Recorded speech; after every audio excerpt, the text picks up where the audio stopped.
Moi, je trouve que c'est chaotique parce que c'est mettre la France sous tutelle de Marine Le Pen.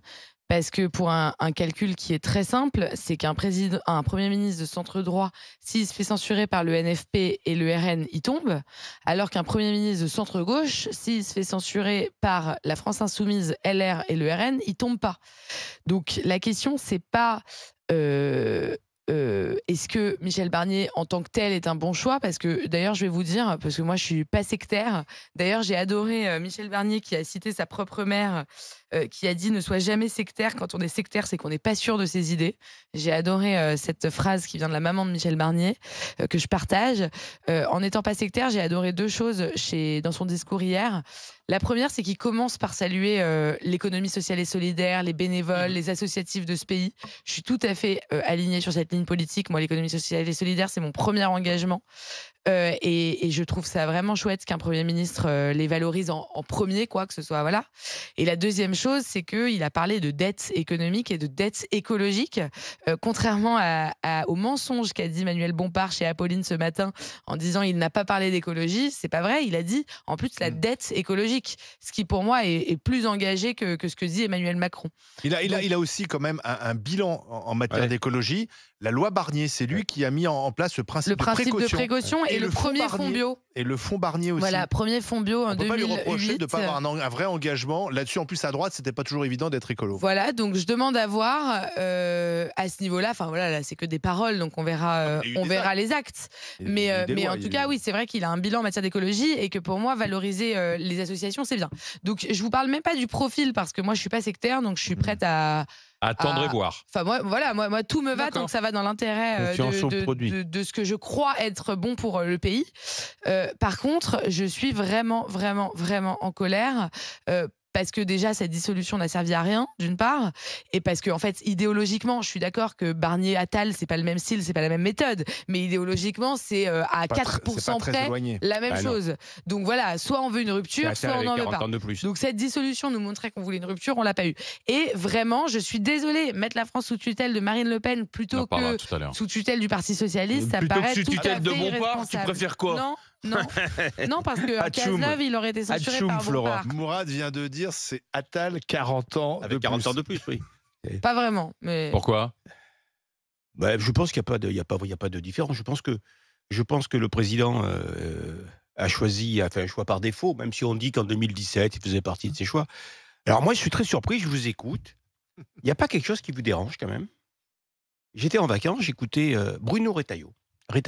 Excusez-moi, qui parlait, lui on le valide pas, mais ferme ta gueule, t'as fait 4%, t'as fait 5%, comment tu ouvres ta gueule pour dire lui je valide ou je valide pas? Depuis quand les gens qui ont fait 4 à 5% des voix parlent et décident? Depuis quand les gens qui ont fait 4 à 5% des voix ont un Premier ministre et accèdent au pouvoir? Depuis quand on devient Premier ministre dans ce pays avec 4 à 5% des voix? Depuis qu'on est à la proportionnelle, depuis quand dans ce pays on est d'abord élu et après on va chercher une majorité? Moi, il me semblait que c'était dans l'inverse. On avait une majorité et c'est parce qu'on a une majorité qu'on était élu. Là, j'ai rien contre Michel Barnier, mais il n'y a aucune légitimité sur un groupe qui a 39 députés, les Républicains, qui a fait 1 470 000 électeurs, je crois, avec 1 million, il y a 1 400 000, 1 500 000 Français.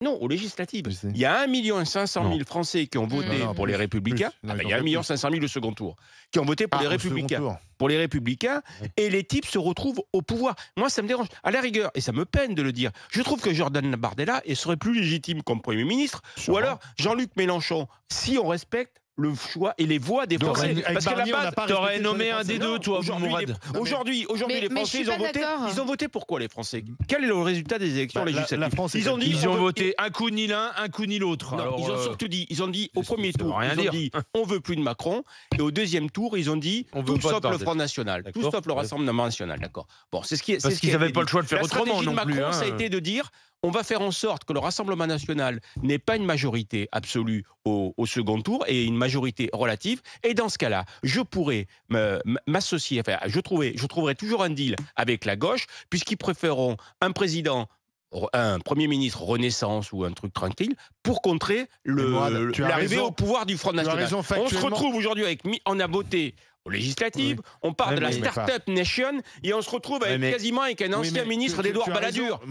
On a fait du chemin quand même. Vous êtes tous devenus jeunistes. Dans un pays où, je vous le rappelle, dans un pays où il ne s'agit pas de peindre des sparadraps, parce que si vous n'êtes pas au courant, je vais vous le dire, la France, elle va s'écrouler. On est mort. Notre modèle est mort. Il ne s'agit pas de le réparer. Il s'agit de tout repenser. Notre modèle est mort, je vous le dis. Et je vous annonce que dans les années qui viennent, si on ne repense pas tout, ça va être la catastrophe totale.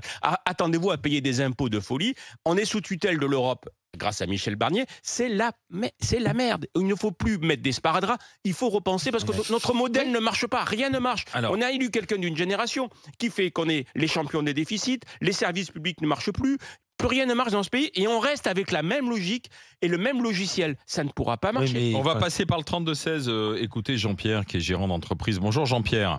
Bonjour Alain, bonjour Olivier. Bonjour. Est-ce que vous pensez que c'est le bon choix, peut-être le plus rassembleur, Michel Barnier ou pas ? Oui, pour moi c'est le bon choix. Juste avant de dire à Mourad, oui en effet, depuis quand on donne la majorité à ceux qui ont la minorité, depuis que des alliances contre nature ont fait qu'on a voulu éteindre les voix de 11 millions de Français. Ouais, mais je parlais juste de légitimité. Pour moi, il n'y a pas de légitimité. Allez-y Jean-Pierre. Donc, mis à part ça, pour moi c'est un bon choix Barnier, c'est un bon choix pour pratiquement tout le monde. Bon choix pour Macron, comme ça il peut justifier qu'il a nommé un opposant. Bon choix pour Wauquiez, parce que normalement, même si en politique, on ne peut jamais dire jamais, il ne va pas lui faire d'ombre pour 2027. À 76 ans, on peut y partir à la présidentielle. Hein. Oui, mais c'est pour ça que je dis, mais bon, aujourd'hui, non. Un bon choix pour Marine Le Pen, parce que du coup, elle revient au centre du jeu. Et je pense, mais est-ce qu'ils seront assez intelligents pour le comprendre, ça peut être un bon choix pour les Verts et les socialistes de dire, bon allez stop, on arrête la mascarade avec LFI. Parce qu'aujourd'hui, je les entends pleurnicher. Mais on a quand même des larmes de crocodile. Le secrétaire du Parti Socialiste qui a fait voter son groupe en disant censure à un gars de chez nous.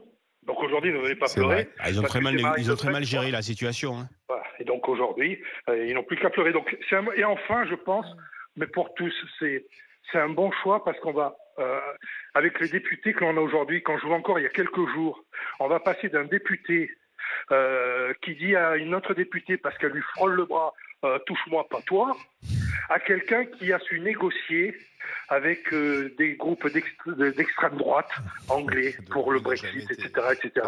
Donc, voilà, un vrai politique qui à l'ancienne un peu. Mais Jean-Pierre, ça c'est amusant parce que dans ce pays, on veut du jeunisme, mais on aime bien. On a voulu renverser la table en 2017 avec Emmanuel Macron, et puis maintenant on va se dire finalement les politiques à l'ancienne, ça avait du bon. Hier avec, on va vous trahir un secret, mais avec Alain Marchal, on suivait avec Jean-Pierre Raffarin qui avait été notre invité précédemment le discours de Michel Barnier. Et à un moment donné, Jean-Pierre Raffarin a dit Chirac is back. Il connaît bien Jacques Chirac. Raffarin. Et c'est vrai qu'il y a un petit côté Chirac chez Michel Barnier, même dans l'allure, il est grand, etc. Il présente bien. Mais Chirac, le problème, c'est qu'il avait des défauts et des qualités. Et quand même, ses principaux défauts, c'était quand même, à un moment donné, de ne pas avoir réformé la France. Voilà, de ne pas avoir réformé la France comme il fallait faire. Comme Mourad dit, il y a des grands périls devant nous. Est-ce que Michel Barnier va pouvoir surmonter ces périls? Quand les Français, Olivier, quand les Français ont renversé la table, il s'est passé quoi concrètement là? Il s'est passé quoi? Depuis qu'ils ont renversé la table, ils sont juste un peu plus dans la merde, quoi, hein, les Français. Donc dire aujourd'hui, celui qui a déjà fait, parce que, enfin, entre nous, soit dit, entre Castet et Barnier, moi, j'ai choisi, quoi, hein, parce que dire il n'a pas de légitimité, il vient d'un groupe qui a fait 50 députés, ok, mais Madame Castet, elle avait quoi comme légitimité? Elle avait quoi de plus comme légitimité? Elle avait été choisie par... elle avait été choisie par un groupe qui s'est insulté avant, pendant et après les législatives. Ouais, d'accord. Ouais. Et si toi t'appelles ça un groupe, moi j'appelle pas ça un groupe. Quoi, ils ont une union de malfaisants. Il faut vraiment changer le logiciel. Je crois que tu n'as pas conscience de la gravité de la situation du pays. Il faut vraiment changer le logiciel. Merci Jean-Pierre d'avoir été avec nous. Michel Barnier, le bon choix, on vient d'en parler. Madame. On va continuer maintenant d'évoquer le cas Barnier en se demandant si le président de la République va lui laisser le champ libre à Michel Barnier.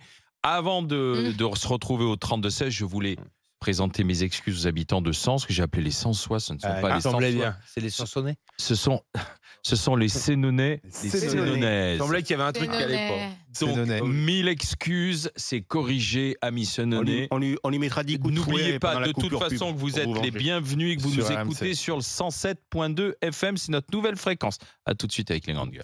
Un pantalon en velours et des yeux qui sentent l'amour, c'est Michel. RMC jusqu'à midi. Les grandes gueules.